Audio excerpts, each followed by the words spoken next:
How's it going, everyone? Today's video, I wanted to talk about the neurodevelopmental sequence. So I've been going through the FMS1 course by Functional Movement Systems.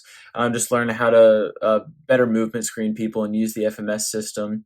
And in the course, they have talked a lot about the neurodevelopmental sequence.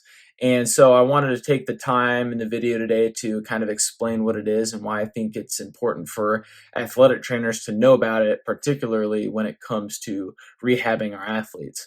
So the neurodevelopmental sequence is basically the stages of movement that humans go through from the time they're born until they're walking. So roughly 6 months to 16 months old. And the stages that generally we go through as humans to start moving is listed out in this sequence. And so the starting movement is obviously supine, laying on our backs, then to prone, then to rolling, the quadruped position, then crawling, then we go to sitting, kneeling, squatting, vertical stance, and then eventually gait. All right, so there's about 10 stages that we go through to start moving well.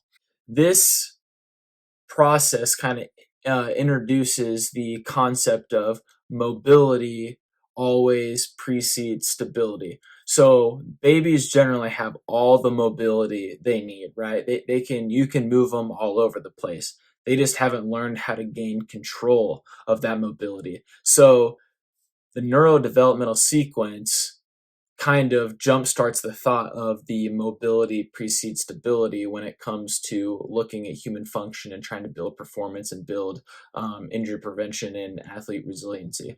The reason why everyone goes through these stages is because you have to own a certain stage before you can move to the next one, right? You have to be able to roll over before you can get up in the quadruped position. You can't crawl until you've effectively learned how to maintain yourself in that quadruped position. So you have to start very simple and then move on up to complex movements.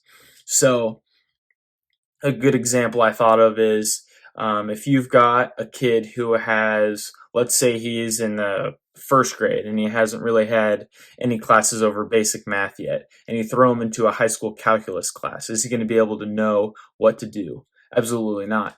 And that kind of goes with the same in the neurodevelopmental sequence. If you haven't owned or practiced or done the earlier stages, there's no way you can do the next ones well. All of us are probably walking around and running around, especially as 18 to 22-year-old athletes or whatever population you work with.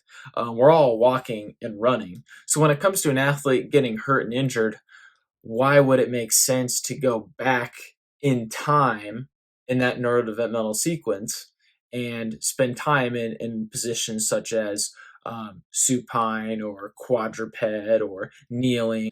Well, it makes sense because over time, you develop different movement patterns. You may have developed certain mobility restrictions or develop certain stability dysfunctions, or your brain may have unlearned how to properly use motor control with certain movements. And this could be for a lot of reasons. It could be lifestyle changes, injuries is a big one, especially as athletic trainers, and any sort of outside factors that will force the body to change. All right. And the brain is going to be a master compensator when it comes to movement. All right. Your brain is going to try to get your body to operate in the most efficient way using the least amount of energy. And so sometimes the brain will sacrifice certain things that you need to be a high level functioning athlete. Tying all of this together, the reason why the neurodevelopmental sequence is important is because as athletic trainers or any healthcare professional that's responsible for rehabbing someone, sometimes you do have to go back and revisit certain things that the brain has lost or doesn't understand anymore because of whatever the body's gone through.